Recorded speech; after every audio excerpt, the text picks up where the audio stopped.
Go home, go hard, go home. Touchdown like the end zone. When the circle turn to my home, can't get me out of my zone. Go hard, go home, go hard, go home. Yeah, these are championship rings on my hands now. In my head I'm top 10, yeah, that's hands down. I'm a squad, know you're looking man down. Funny how foes turn to friends now. Drive a race car like a Atari now. Call filling up, I need product again. Treat the business like a playground, might slide on you. Don't me wrong, might slide on you. Do a backflip, cause I'm mad rich. I'm the definition of what that is.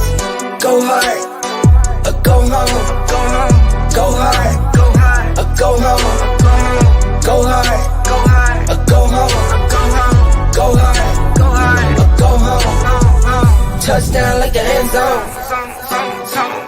When the circle turn to my home, can't get me out of my zone. Go hard, go home. Good evening. Hope you guys are doing well on a Friday night tonight. We've got a special guest tonight, and we will get to him in 1 second. But first, Tim, how you doing tonight, my man?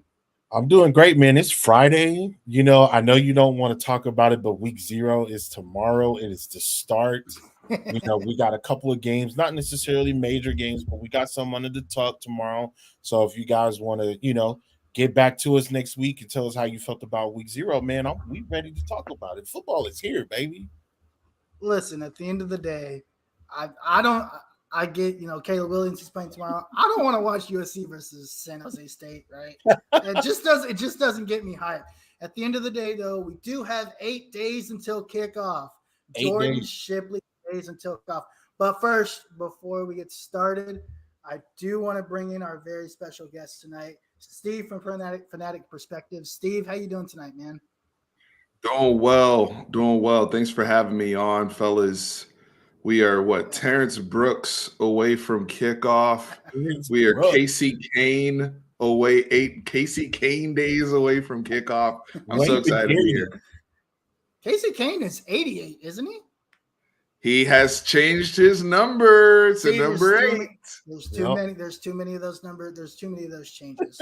Listen, we used to be X amount of days from kickoff, but of course it's changed to 1. So we got a week before we get hyped up for that. But hey, we've got an action-packed show tonight. We got Steve from Fanatic Perspective. We're really excited to get rolling. But first, before we get to the fun, I just want to give a shout out to fanbattlesports.com. Visit Fan Battle Sports. You can visit all of our shows there on the site. The focus, we've got the AFC South with the AFC South Fan Battle podcast, broken down into the 4 teams within the division. We've got the bad teams of the division. We all suck, but the worst of the worst. The Jaguars, the Titans, and the Texans, all trash. A little bit less trash on there, of course, with the Colts.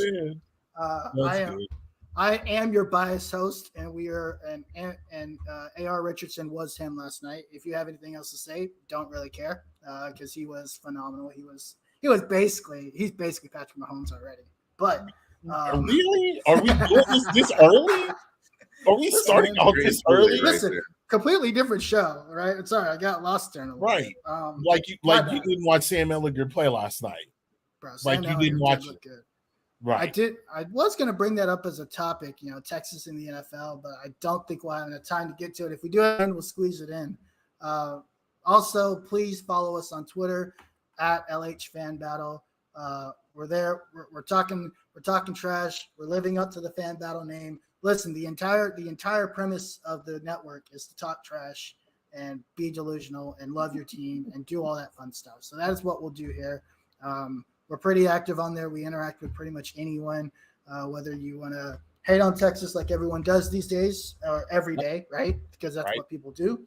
Or if you love Texas because you're in the club, well, we'll interact with all of you guys. Now that we got into cleaning stuff up, Steve, if you wanna kind of give us an intro about yourself, how you got into podcasting, right? Let the crew know who you are, and we'll kind of go from there. Well, fellas, I just wanted to say thank you for allowing us to cross stream here on Fanatic Perspective. So if some of my friends show up from the space to kind of add to the discussion, forgive me for their behavior here. But in all seriousness, I'm really excited just for exposure and everything. And everybody, please hit that like button, subscribe, the whole bit. Go over to Longhorn Fan Battle right now, subscribe, all the links that were put out just to show that love and help grow this Texas content creator community. But with that being said, to answer the question, I started my journey, if you will. I'm a fan of a lot of different teams, like kind of similar to yourself, right? Where I grew up a Spurs fan. I grew up a Cowboys fan. I grew up a Texas Longhorn fan. I look at them like my children. People always ask me, do you love one more than the other? You don't ask that about people's kids. So don't ask that about my teams. I'm the same way, right? But with that, I always wanted to kind of find an outlet to express myself, to share my views, and just see if I could connect with like-minded people. And I actually started my YouTube channel. My first video was about boxing. My first video was about Canelo Triple G1 in 2017. And I thought I was actually going to be a boxing channel. I'm an avid boxing fan. But what really started hitting with people was when Texas lost to Maryland in the Tom Herman era. Yeah. That was rough. Both times. Ooh, both times, yeah. Both times. That was. I realized, and I think the community at that time, there wasn't really a Texas YouTube presence like there is today, and outlets like at all, right? And college football on YouTube was still in its infancy, I would say, honestly, at that time. And it was therapy. It was therapy for us as fans during those early days. And then we realized we could also have good days in therapy together and talking about this and breaking stuff down after games and, previewing games and having hope and then talking about our frustrations or talking about I'm looking at y'all's faces. Y'all can relate to what I'm saying. Listen, right? Yeah. I don't know what hurt more. Was it the second time versus Maryland or the first time? I think the second time it hurt more because it was like, Sam came back. We thought we were going to have a decent team. It was after the 10-win season, if I'm not mistaken. Right. Or maybe the second time around was the 10-win season. So no, the second time was the 10-win year. It was the 10-win year. So it was because we ended up beating USC and we beat OU. That's right. Yeah. So Maryland is just like one of those teams, and there's a handful of these teams in the Big Ten that we think Rutgers, Maryland, just like mid-level teams where you're even at that time we're just like, yeah, we suck or we're not very good or we don't know what this team is, but Maryland, a basketball school, school that prides itself on going to the Elite Eight and the Final Four and the Sweet 16 every year, every 5 years or whatever that is. It just did not sit well. And do you know what it's like being somebody who grew up in Maryland, 15 minutes from College Park, telling all of your friends and family and loved ones your entire life about Texas football, and it means more in Texas and Texas high school football and our recruits and this and that, and then we finally get to play each other after my entire life They've watched me literally wear burnt orange from birth because my mother was a Texas X, God rest her soul. And we finally play them. Finally play the Terps. That was a special type of hurt for me personally. And my brother's a Maryland fan. Oh, geez. My brother's a Maryland fan. House divided. There you go. That's an interesting division of the household. Though. That's a different kind of hurt. I thought Taysom Hill riding the bike was a thing, but no. See, now you're trying to just dig deeper and deeper. Hey, listen, here the positive is we're not out here losing to Appalachian State. Anyway. Right. But Steve, we really appreciate you coming on. Thanks for coming in and supporting the show. Thanks for everyone supporting us as well. But hey, let's get into speaking of wars and hurt and people that are hurt. Let's talk about the Big 12 because they are mighty hurt. Right. So yesterday, Brent Yormarch was he was on Texas Tech's campus, and there was some conversation that was happening. He was trying to hype up the crowd. And one of the things that he said, and I tried to bring up the quote, but I don't have it with me, but it was something along the lines of, I was here when you guys beat Texas here in Lubbock last year. I'm going to be at that game in Austin this year, the day after Thanksgiving. And I'm rooting. This is the thing that irks people the most. I'm rooting for you to beat those Longhorns. Basically, is what he said. Hey, whatever you do, keep it close so I can rig it for you, and we can move on. So, Steve, I'm going to go ahead and start with you. Thoughts, reactions. I know you've had some time to probably speak to this previously and had it cook. What are you feeling? I'm not going to turn up like the clip that's been going around on Twitter like I did the other day. That was a call to action for this team. And that's what this needs to be, right? If I'm Steve Sarkisian, I'm saying thank you. This is energy that I didn't even think I was going to get that I got now, right? This is stuff I can put on the we always talk about the proverbial bulletin board material, and a lot of it is BS in sports. However, in a game where there's such a slight edge, especially in football, and that slight edge matters week over week, when people start saying stuff like that, and it does add an extra layer of motivation wanting to stick it to somebody. And I think Texas is now in a position where they can be unapologetic about, oh, we're the good guys, or we're trying to be civil, or we're trying to have good sportsmanship. You know what I want to hear this season? I want to hear Texas is classless. I want to hear they're a bunch of a-holes. They don't care. That's the type of Texas I want to see. And I know that it's in there somewhere because I've seen Sark, not as a head coach yet. That's the big question. But I've seen Sark as a play caller be on some disrespectful teams, a.k.a. 2019 and 2020 Alabama. They were disrespectful. I've seen Sark and USC back with Pete Carroll and them be straight up disrespectful to everybody. They were running, and I'm talking about running go routes in the fourth quarter. You know what I'm saying? We don't care. What you started we don't care about the feelings. Yeah. No. That's a good point. Again, this team has the talent offensively to put up 40, 50, 60 points a game. And you know what? That's all I hope. I hope for that 70 piece against Texas Tech here at home, right? I hope for it next week. Like this team should win 60-3 next week, something crazy like that. Right. They've got the offensive firepower to do so. Tim, what you got? What do you have for us? I've been thinking about this for a while since it happened, right? So I'm going to say some things that might be a little bit out of character. So for the family members that may be watching, church members, things of that nature, you're about to get a really real version of me, probably that you've never seen before, but you probably only hear about it on a football field. One, if there's any way that I could possibly get a burnt orange and black uniform made, I'm trying to get that made right now because I'm trying to steamroll everybody's ass.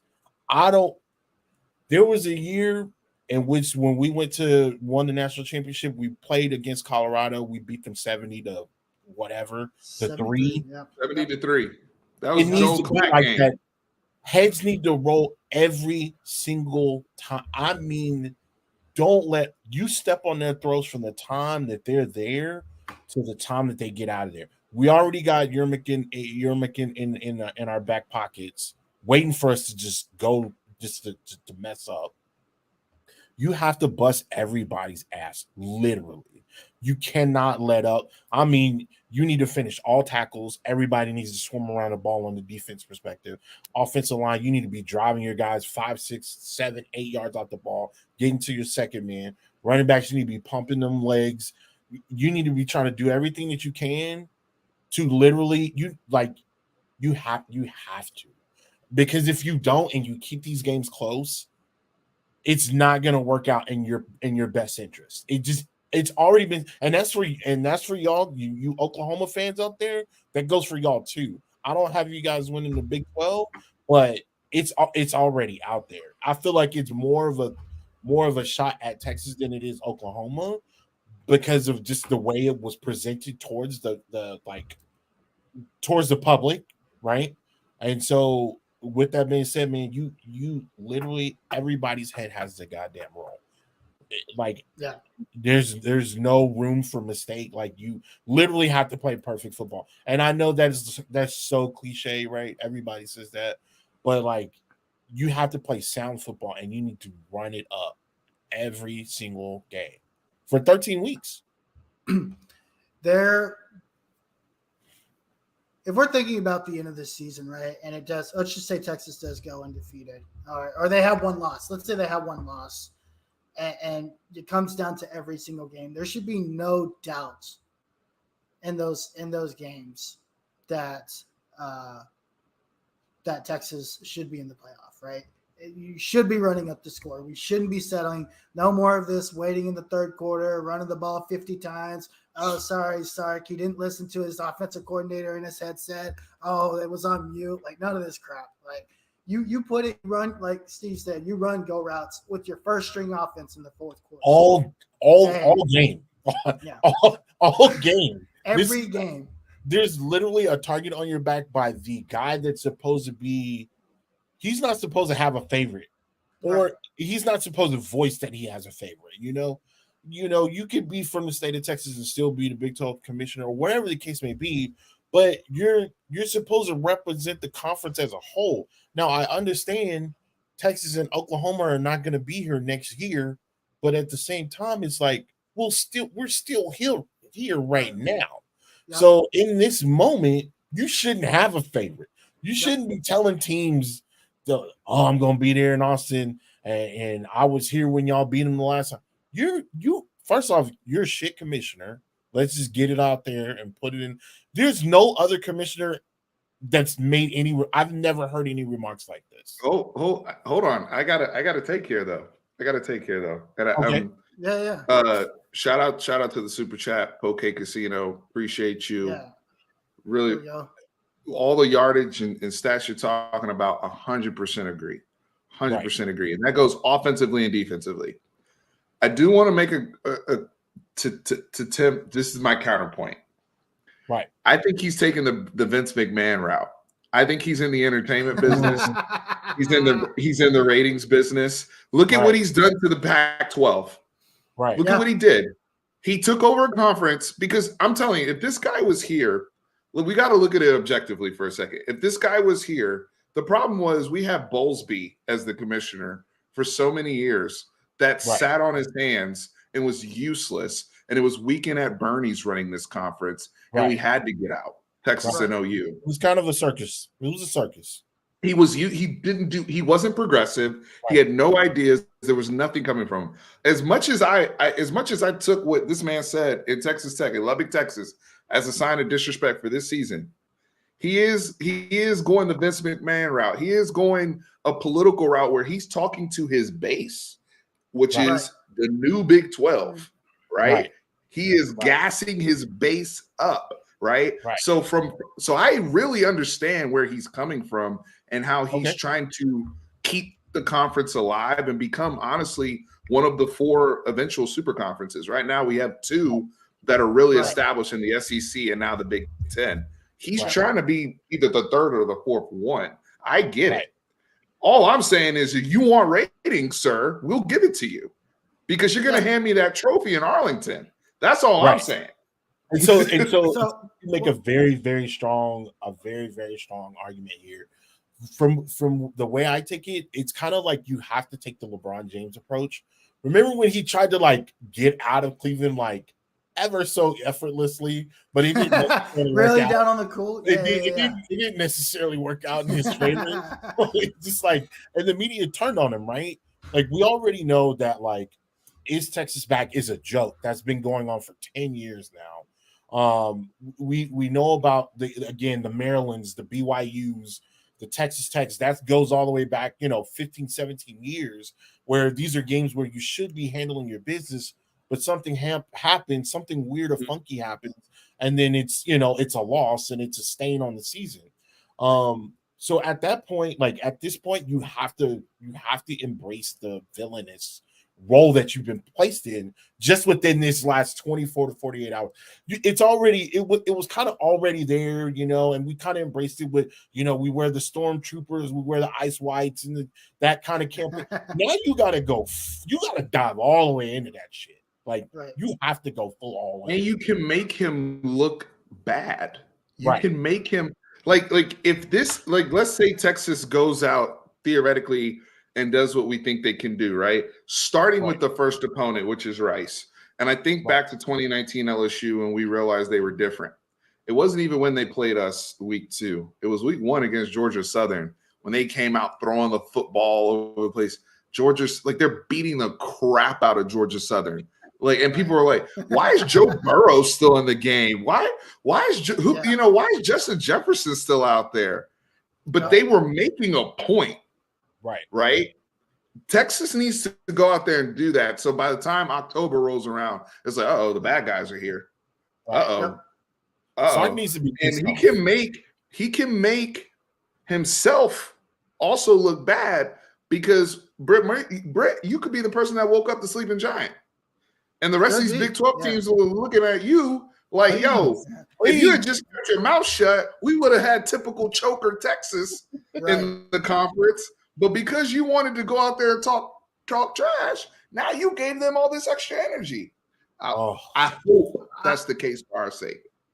This is the let us win this Big 12. This is the Longhorn fan battle, so we won't talk about that other school a little bit north of us. But in a perfect scenario, how great would it be if Brett was forced to give the trophy to one of those two teams?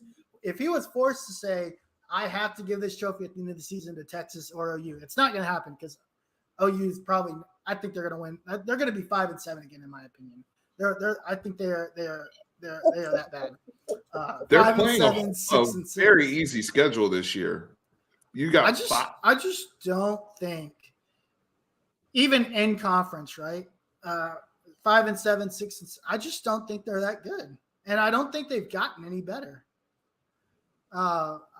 Usually, sure is quarterback a little bit better or than the quarterback that we faced last year? Absolutely 100%.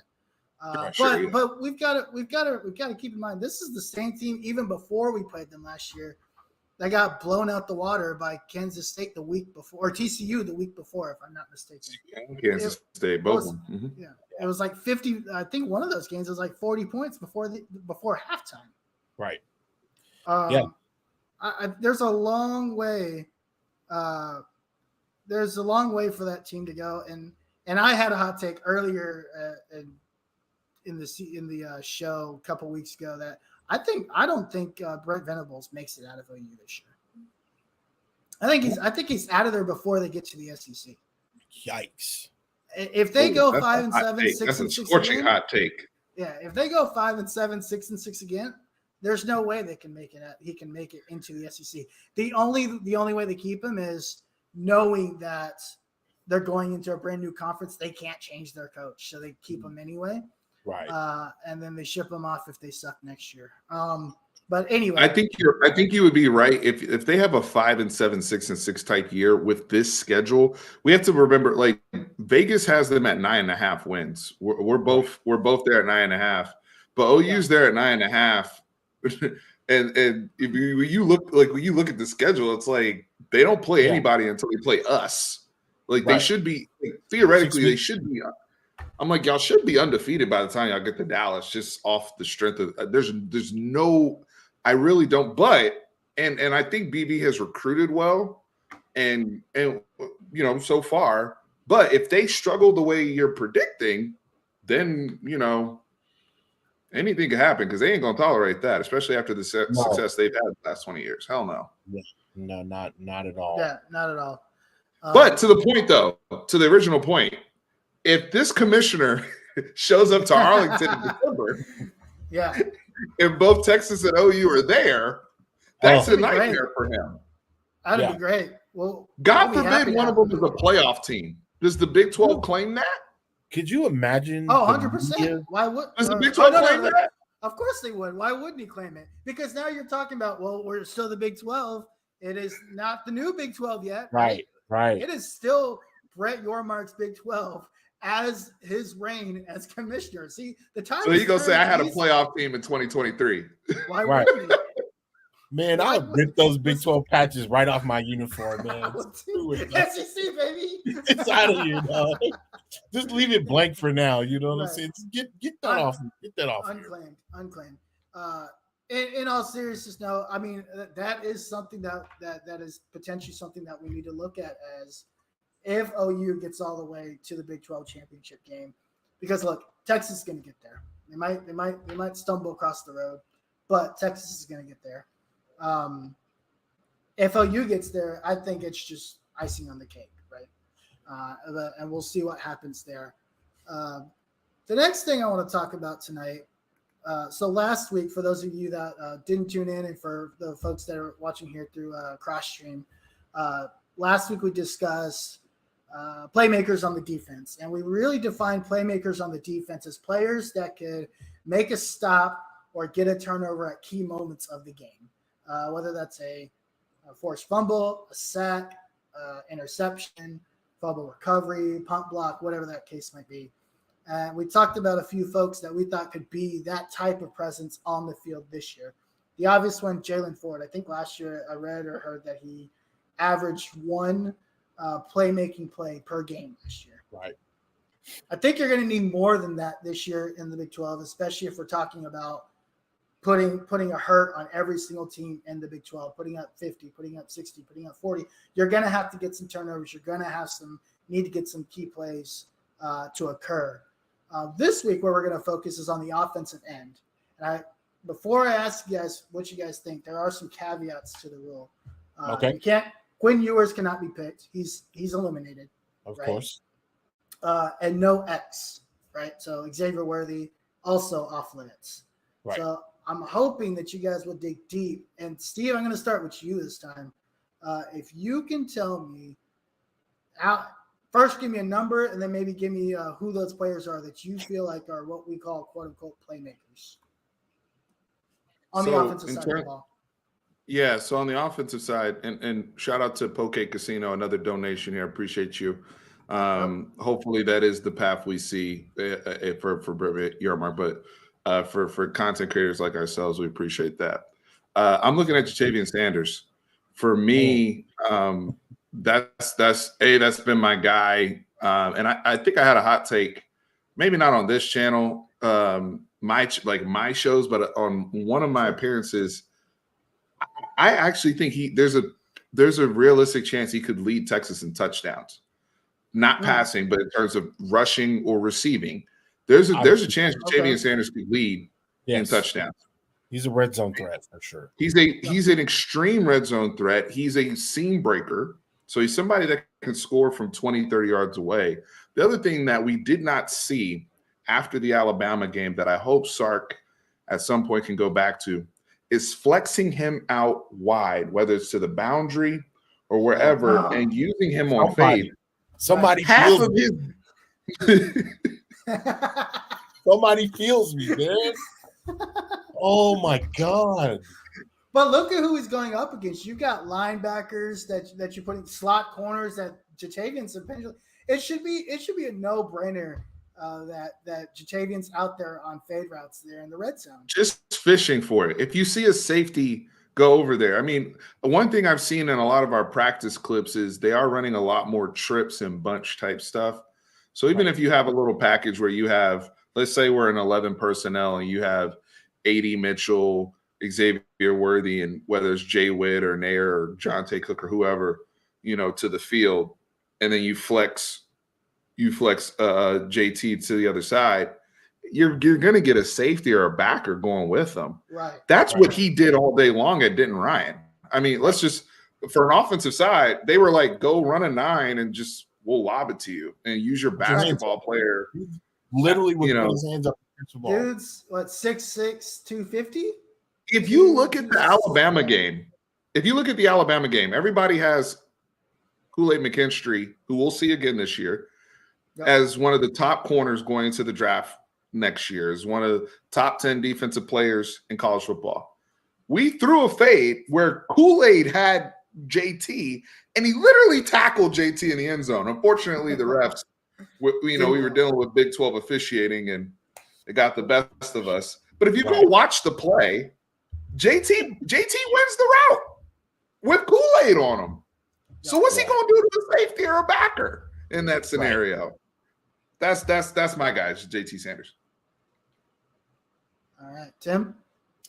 So I have a couple of guys. JT Sanders is definitely one of those guys, but we've already kind of talked about him in detail, so I'll skip over him.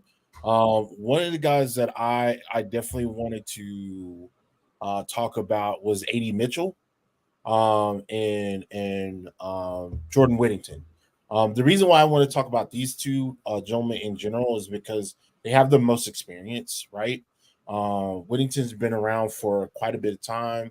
As y'all know, he did have a couple of really bad injuries that delayed his playing career for a while, but luckily he was able to actually get back on the field, get healthy. Of course, he also had the COVID year, so that was an issue as well, and that gave him an extra year of eligibility. And so, like, I really, and I've watched Jordan Whittington very, very, very closely because he's one of the oldest receivers, if not the oldest receiver on the team. He's just got a little. He's seen it all, right? He's been on the highs, he's been on the lowest parts, and so with that being said, he'll be able to, just kind of be that calming presence when things are kind of rowdy, whether it be in Tuscaloosa or whether it be playing against Tech, the day after Thanksgiving. A.D. Mitchell he's been a part of a championship team. That is one thing outside of Sark and a couple of the position coaches we didn't necessarily have, right? So when you have somebody when you have somebody that has played and been in championship situations, he can then bring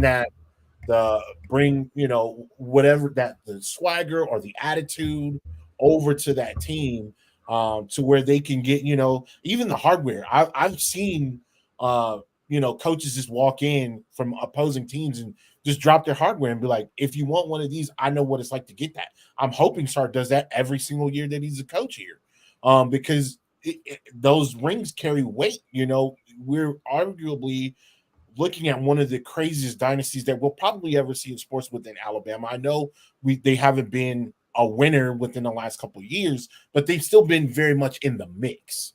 So they still got some reign there. And so with that being said, and with Georgia going back to back, they're on the upswing, you know what I mean? So with that being said, AD coming over and just being able to say, hey, I've beaten Alabama. I know what it takes to beat Alabama. I've got 2 rings. I've contributed to my team. Like, I know what it's like. And if, you don't necessarily have to follow me, but like, I got some stuff that I can give you. I can give you some gems on what to do, maybe how to run better routes, or, just to maybe even to address adversity a little bit better. So, I look at those 2 guys as definitely playmakers, but not necessarily on the field, but off the field as well. Yeah, I think A.D. Mitchell is easy. The one thing that not only does A.D. Mitchell have experience playing in those games, the man's got 4 touchdowns in 4 playoff games. Like, The dude loves to score, and he's Right. gonna have plenty of. That's the biggest moment you can possibly be in. Yeah. Right.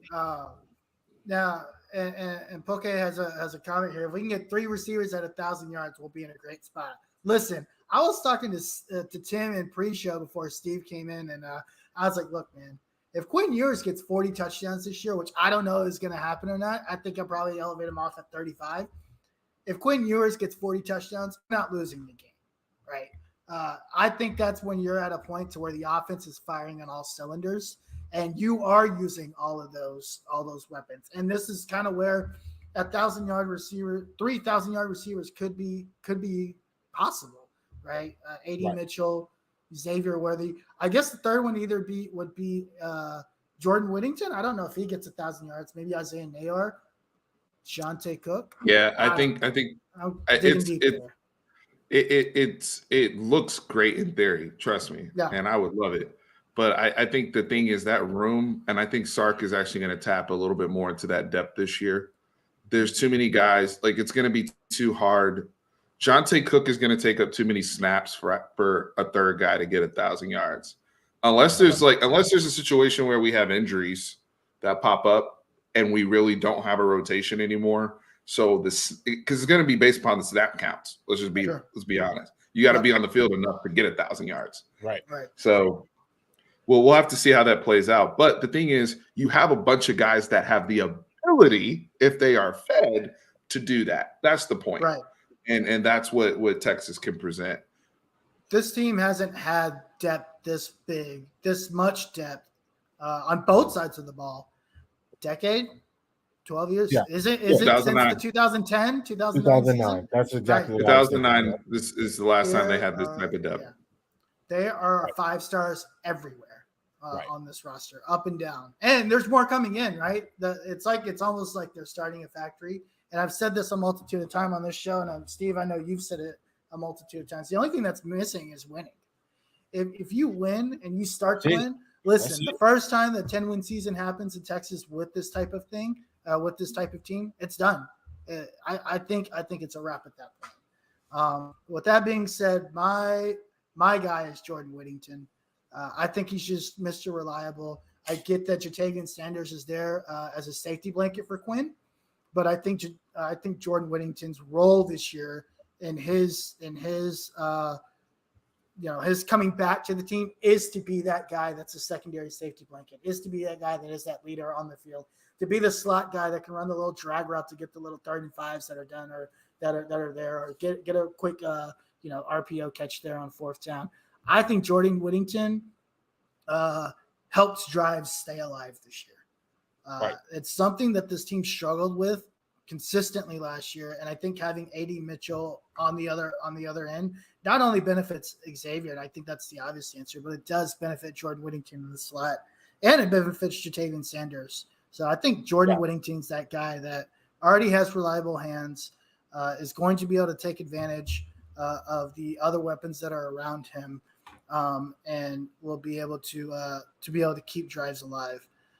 So Jim asks, how many wins is Texas getting this season? If they don't, is Sark in trouble? It's actually a really good segue, and I think we're going to get to that here in a second, because it's a very, very good question. That is one of the topics. It is actually the last topic, and what I'll do here, Steve, is so what we've done just to keep all the new viewers updated is over the last 3 weeks we've picked 3 games a week. Right, start at the top, go down, and these aren't score predictions. These aren't over and analyzing games or anything. That's what we're going to do week to week as the season goes on. But this is just more like today, as of today, the way it looks. What do you see for this team record wise? So I've kind of kept tally. I think Tim, you only have the team losing 1 game to Kansas State. Right. I have this team losing 2 games back to back to Kansas State and TCU. Right. And that's kind of where we have us left out. That puts us both in the Big 12 championship game. But Steve, what do you have for this team, and what are you thinking as far as a number of wins for this team? I have the team at 10-2. Okay. This year. My losses are different. I think they lose. So the way I kind of look at it is, it's hard for me to pick week 2 at Alabama. That's hard for me to say we're going to go down there and beat them, even with what Bama's lost and everything. But that's just me. And I think that with what Nick Saban is trying to go back to, I have some questions about Texas's ability to stop the run with my edges and setting the edge properly with what I think Alabama is going to deploy. Now, if we can get past that and those edges are better than I think they will be against the run, I'm not talking about pass rush, I'm just talking about setting the edge, then we're in play to win that game and get our confidence up. Sure. Right. I think we're going to come out hell-bent on the Big 12, but I do think that the Big 12 refs and Brett, they're going to get their chunk of blood in one of these games. Because the reality is, as fired up and motivated as we can be, 2 things cross my mind with Texas. One of the biggest issues is I have yet to see Texas over the last 13 years play well when they've been playing well. What I mean by that is you have as soon as we get on a nice little string of games, whether it was that first year with Sark where we get out of TCU, we're 4-1, we go into OU, that whole comeback happens and it just sinks them. Collapse. Yep. Right? It sinks them. I thought, okay, they recovered from the Arkansas game. They're 4-1.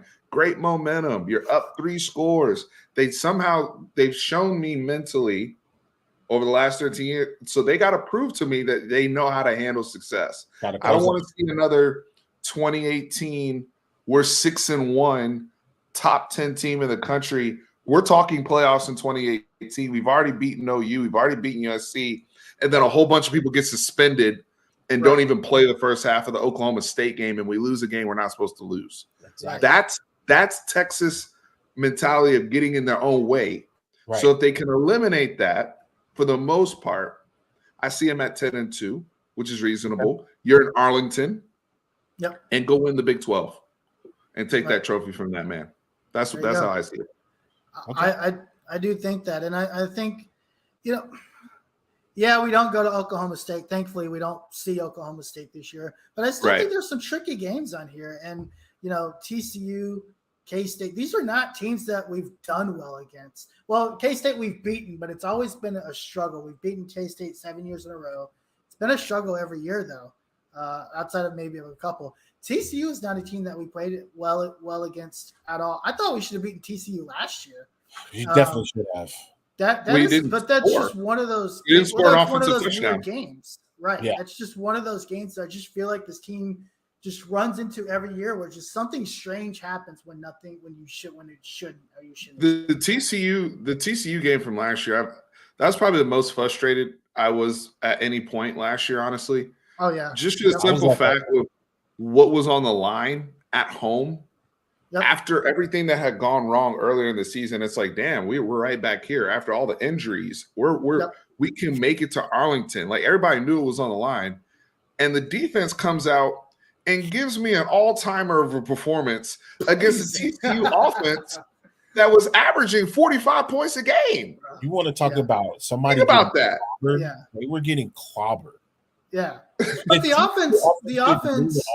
TCU came into that game averaging 45 points a game. They were number 3 in the nation in scoring offense.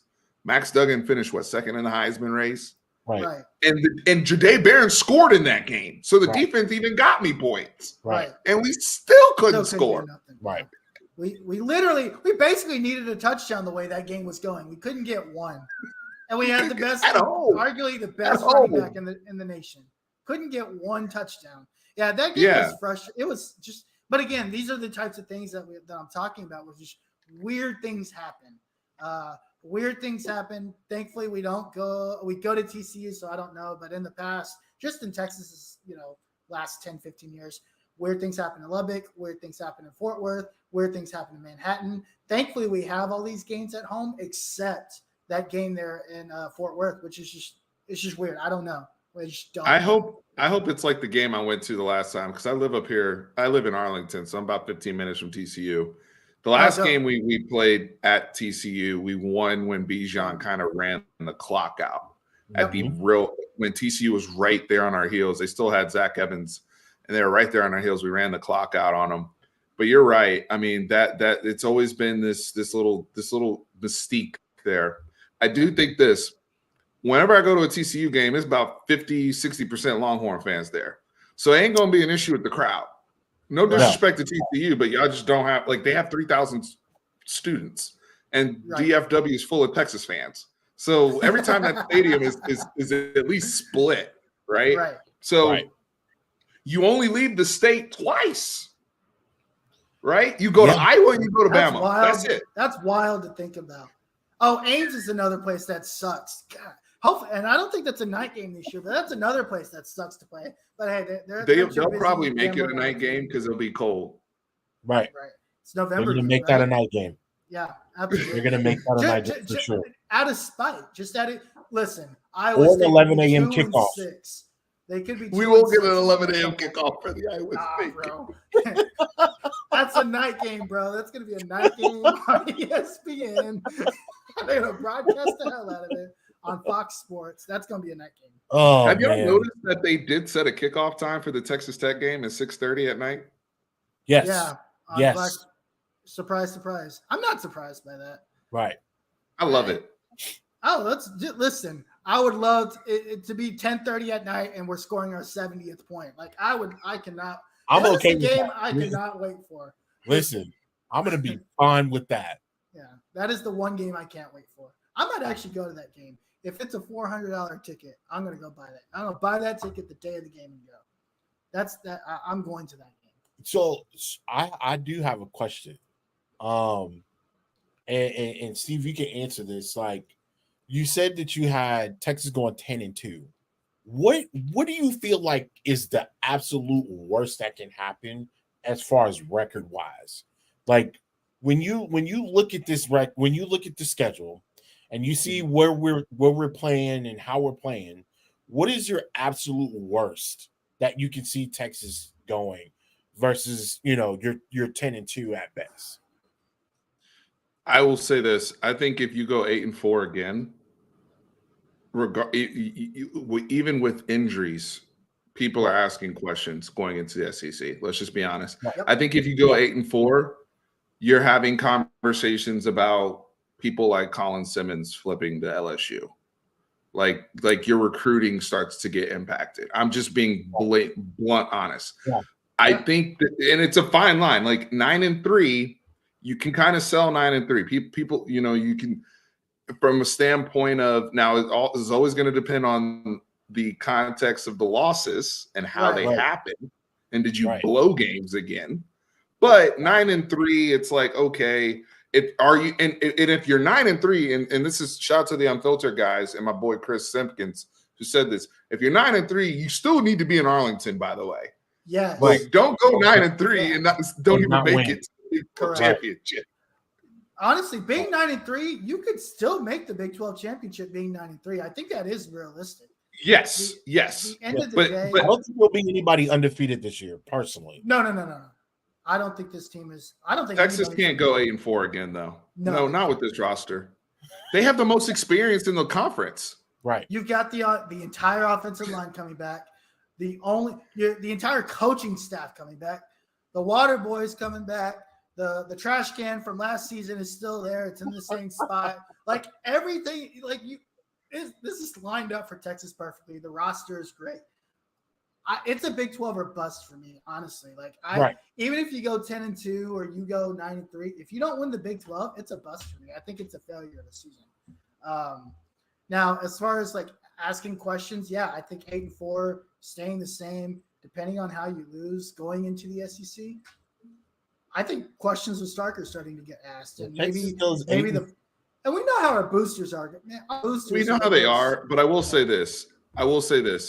The thing that Sark has done for himself is he has earned himself the benefit of the doubt in every realm of the job, minus the wins. If the wins come, he's literally perfect for Texas because he's great off the field. He's great on the mic. He's great with the boosters.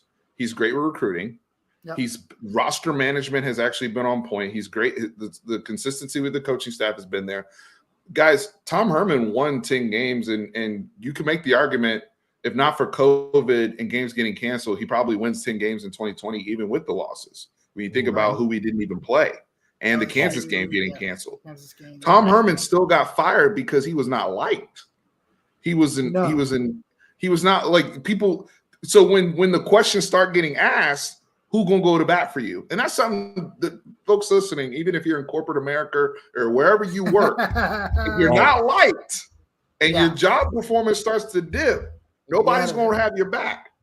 So at least Sark having that buy-in, being a Chris Del Conte hire, being somebody that the boosters really, really pursued, they're gonna have more. He got Arch Manning. They're gonna have more patience with Sark. Yeah.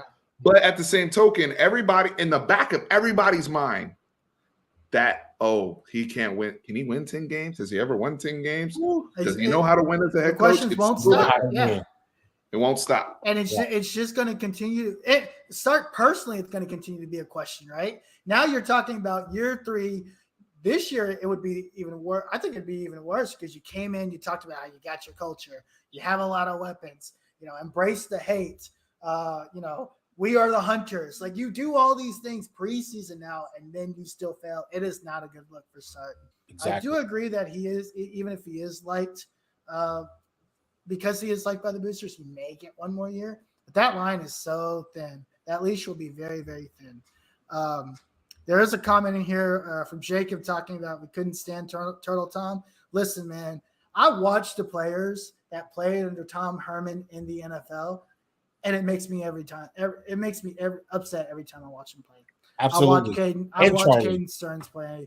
I watch Sam. Obviously, I watch Sam play. Right. I watch these guys play in the NFL, make rosters, do really well, and I get really, really upset every time I do it because Tom Herman failed the development of this team, in my opinion. I want to say one thing. You picked Jordan Whittington as your guy as an offensive playmaker, right? Yep. I'm gonna just say this candidly. Somebody wants to clip it. I don't give a damn. Steve Sarkisian saved Jordan Whittington's career because 100%. He's a common sense coach and had a grown man training staff. Yeah. What Tom Herman was doing, it's not a coincidence that when people talk about the injury history and people being bust and the guys that ended up out of football. It was happening across the board when you look at the 2018 and 2019 recruiting classes. Right. And Jordan Whittington was in that 2019 group. But what kind of helped him is staying in football. You hear about the Jake Smiths of the world, and you think about the weight gain. Jordan Whittington got here. We tried to make him what? We tried to make him a running back. Right. Right. We immediately added 20 pounds. Why do we do this in Texas, man? Why do we do this in Texas? I mean, I can go down the list. I can go down the list. Jake Smith, they were trying to make him a running back receiver combo. Yep. Bolt him up. And all it did was cause injury problems for those players. They were not their natural bodies. People remember Brennan Eagles. Brennan Eagles gets here. He looks like Des Bryant coming out of high school. Next thing you know, we got this boy at 240 pounds.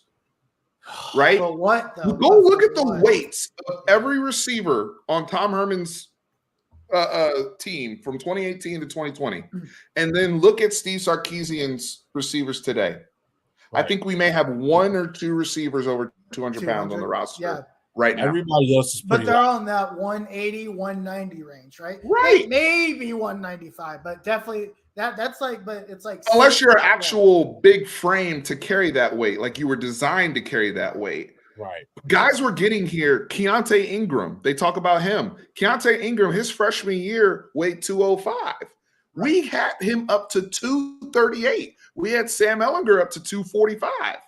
Bro, all these guys are in the NFL now in the 220s, back at their high school weight. Right. Playing well and playing well. Making rosters multiple years in a row, and it's just like, bro, these were NFL players the entire time they were here. I really wonder if Jordan Whittington would have had the injury problems. I know he came out of high school with the groin, right? But I honestly feel as though if he had come in as a freshman under Steve Sarkisian, they probably redshirt him, make sure he's healthy, and he's probably healthy at a healthy weight his entire college career, no problem under Sark. No issues whatsoever. It's crazy. By the way, our heaviest wide receiver is actually right now currently is Isaiah Nayar. He's 215 pounds. The second heaviest is Paxton Anderson. He's the big guy. He's like 6'5". Gary's grandson. Yeah. Right. He's 213. Like that's it. I would have never guessed Isaiah Nayar was 215. Well, he's got to go through a lot. He has a frame though. Right. He has a frame to carry 215. Right. Isaiah Nayar and Tom Herman's system, they would have made him gain 20 pounds. Right. That's insane. Isaiah Nayar is 6'3". Well, he's a big guy. When I talked to I did an interview with Caden Stearns a couple of years ago. It was going into the 2021 season. All he said was Bijan is very fortunate to be with this coaching staff now because they won't mess up his body. Wow. Really? That's very telling. Like, think about it. Yeah. Think about it. Yeah. And think about it. I mean, yeah, from an interview perspective, there was one of Sark's first interviews as a head coach for the University of Texas. He definitely talked about making sure that he gets the shifty guys into space so that he can get those guys out on the outsides so he can have some big playability on the outside and take advantage of mismatches within the hedges. So it makes sense, the coaching style, when you think about how the training staffs and what they were doing with players. And Sam did start out very small, and now he looks like a linebacker in the NFL. Now, granted, it's going to work out for him the best because you don't really have that much time to get that ball off. So that in the end, it could work out for him at that position. But why do I need a 235-pound safety? I don't. He don't need to be that big. Yeah. He came in at 215. The one thing I do like about Sark in his tenure so far, he basically embraced the roster he got. Yeah. Mm-hmm. You think about it, he embraced this roster. He took some of these guys that weren't performing well and had them performing well. Obviously, Keontae Ingram leaves, but you've got guys, Alfred Collins, you've got Christian Jones. Christian Jones. Yeah. Moyo Oshimo. I mean, there's you can just go down the list, and there's still guys on this roster. Probably, I think the Keandre Coburn doesn't get drafted last year. Keandre Coburn doesn't get drafted last year if this staff doesn't come and get his body right, got his body into a good, reasonable where he can play more snaps and be more effective. There's so many guys. Jalen Ford was 3-star recruit. Okay, Jeff Cho, PK. This group, they've coached a lot of guys up, man. Right. Jordan Whittington is the guy we just talked about. Jatavian Sanders, who I know wasn't a Herman guy, but the way that they've developed him, there's actual signs and proof of development that you just haven't had before. Right. So which makes it more. It makes it more exciting that now we're getting 5-star recruits and guys that are at a level. I'm very excited to see Anthony Hill this year. I know Tim's very excited to see CJ Baxter and see what that kind of evolves to. But if we're able to take these guys that were not 5-star recruits and develop them, which has been a challenge at Texas for so long, right? The sky's the limit with this team with 5-star recruits, but you have to win 10 games this year. You have to win the Big 12. You have to. But with that being said, what are you thinking here, Steve, as far as postseason predictions? Is this the Big 12 champion? Is there what's beyond the Big 12 championship? I have not gone beyond in terms of I don't have my playoff teams yet. I don't know if Texas is going to be a playoff team per se with 2 losses, considering there's some cupcake schedules out there where I think people have a built-in layup to get to the playoffs. I think Georgia kind of has a layup to get to the playoffs. I really do with their schedule this year. I think the winner of LSU at Florida State is going to be very interesting how that plays out between those two very early in the season, because Florida State could potentially run the table if they beat Clemson later in the year. They really look good, and they hold serve against LSU and vice versa. So that's two teams right off the bat, right? Pac-12, we'll see what happens there. Big Ten, I think Ohio State and Michigan, between Ohio State and Michigan, they'll get a spot. Maybe both. Last year, both of them made it. So it's hard for me to. That's why I'm kind of iffy on it. But my thing is, I want to win this conference. That's my focus. If we go into playoff contention, that's great. That's icing on the cake with this group. It really is. But I want to win this conference and throw the double bird up to everybody else and all these other poverty fools, these ungrateful miscreants that talked all this trash. Some of you guys will be missed. Most of you won't. And I'm ready to move forward to the SEC. Right. For sure. Tim? So I kind of went back and forth with it. I'm not going to fake it. I really do. I could see Texas playing either Kansas or Oklahoma. I've been leaning or Kansas State, Oklahoma. I've been leaning more towards Kansas State, to be honest with you. I just don't like the end, that second half of the season for Oklahoma. I just don't necessarily like it. For them, I think there's a lot of games where you could overlook and trip up and then you're lost. I also have been thinking really deep and hard about that Oklahoma versus Oklahoma State game, the Battle of Bedlam. That's their real last chance for Oklahoma State to get one off. Like I could definitely see that. Oklahoma State's not going with us to the SEC, and a lot of people forget that was kind of one of the deals even back in the day. Is like, hey, Oklahoma, if you're out of here, we're going with you. Right. We're a package deal, and so when that did happen, I could definitely see that being a situation where Oklahoma Bedlam will be very emotional this year.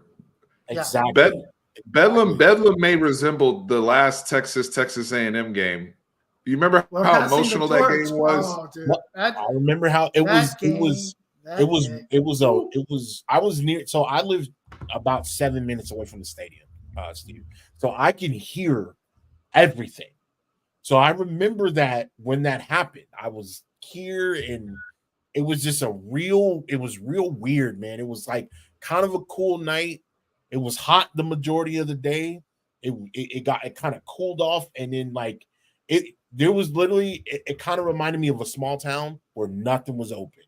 The only things that was open was sports bars and the stadium itself. Other than that, and I had never seen that before.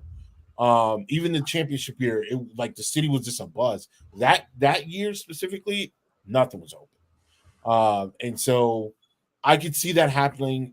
So that's why I've leaned more towards Kansas State. I do have Kansas State, losing to Texas. But we can talk about it next week. I still don't think Texas makes the playoff. Even at 11-1, it's just too much. It's too 11-1. You don't think at 11-1 Texas at 11 they don't get in? I think they're throwing us in there, brother, just for the ratings. Right. It's still a business now. This is still a business now. From a business standpoint, you got to do it, right? You have to. For some reason, I really feel like they're going to give us – I feel like they're going to be like, y'all going to be good next year. We'll worry about y'all next year. We'll put you in the New Year's 6. But playoff games, we out of here. So I don't see, and we haven't talked about playoff games, but I have a Big Four. Okay, they're reminiscent to what we've seen in the past. Okay, as far as Big 12 team, as far as SEC teams, I could even see like 3 SEC teams getting in there this year. 3? I see it. I can see it can either be 2 Big 10, like Steve said, 2 Big 10, 2 SEC. I can see 3 SEC teams getting in there as well. We have to look at the schedule and how that shit is based and built for the Big 10 and the SEC. It looks so much better for them at the end of the year than it does for us. Even with the Big 12 championship, it just those last couple of games are just major games. These are like, yeah, but if Texas is 11-1 and one of those wins is over Alabama, they're in. That seals the deal, in my opinion. Yeah, I mean that's at Alabama, right? That's true. That's true. But what now, if you're saying if they get blown out by Bama, but then cruise to their Big 12, right? And all these other teams are like under. I don't know. I don't see. I guess I disagree. I don't see a whole bunch of juggernauts like that, like we saw even last year. Right. Yeah. There's not really that one team that sticks out to any. Like if you obviously preseason week 1, whatever. If I were to pick a number one right now today, I don't really think there's a clear cut number one. I think there's a lot of really, really good teams. Right.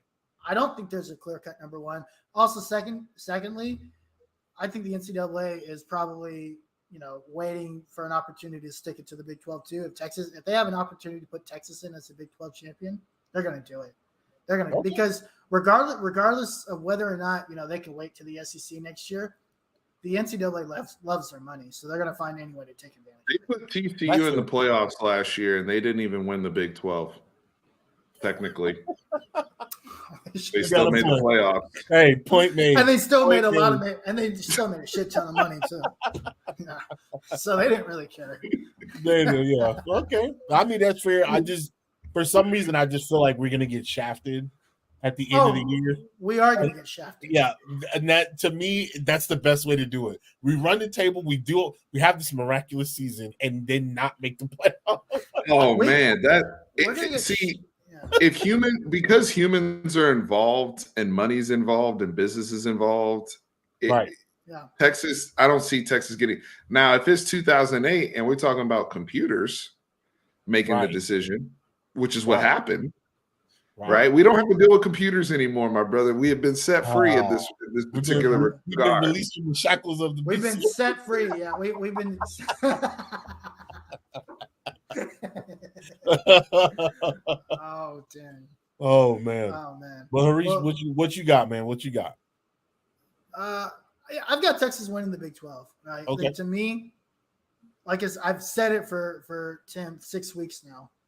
Right. If this does not win the Big 12, this season is a bust. I don't care if you win in New Year's 6. I don't care if you won 9 games. I don't care if 9 is bigger than 8 and you're consistently improving. I don't care.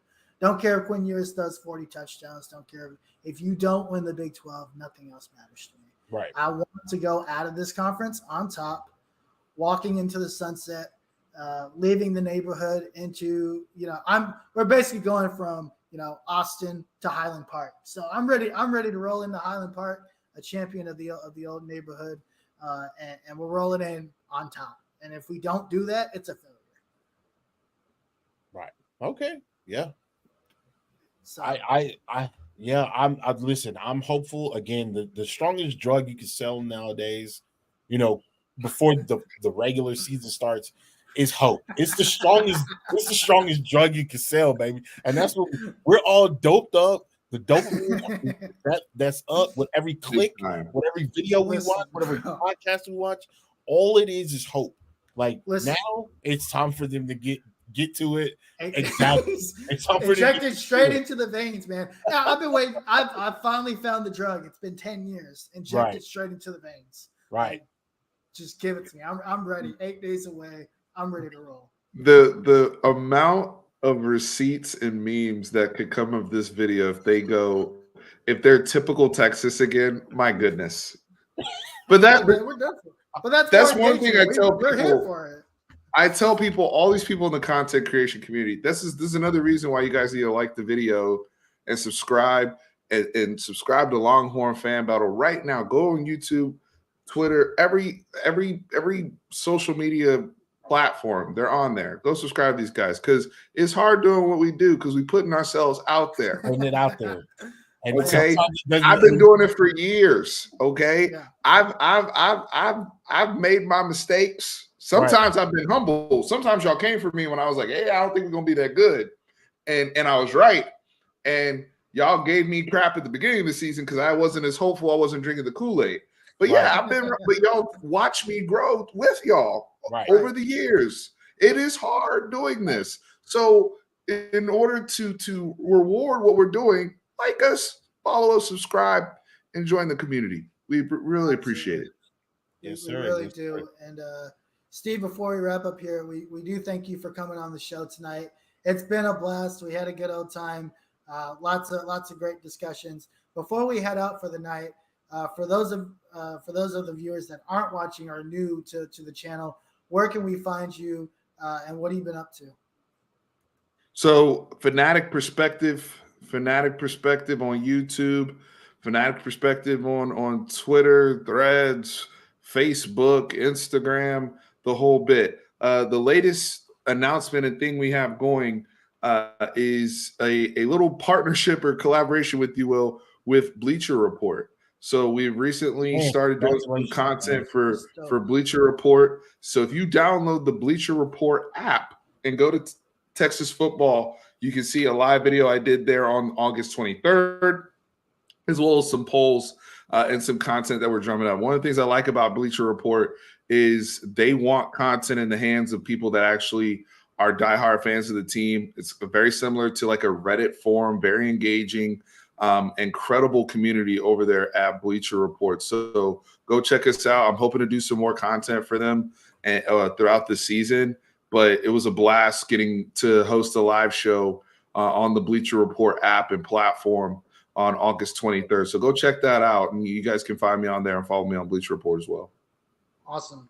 And I did get a chance to check that show out. Right out the bat, hot topic. So it was a great question that was asked on that show yesterday. I thought it was crazy. I was like, man, he's digging right into this. This is good stuff. So go check that out. It is out on your YouTube channel. I think you put it out earlier tonight. Yep. So, yeah, absolutely go check that out. Good stuff there. Tim, where can we find you? You can find me at Tim Wayne on everything. I'm primarily on Twitter or X now, whatever you want to call it. But yeah, I love to talk. I love to talk football. Again, I played football for a long period of time, man. So, if you want to talk, whether it's professional or you want to talk about the horns, I'm definitely down to talk about it.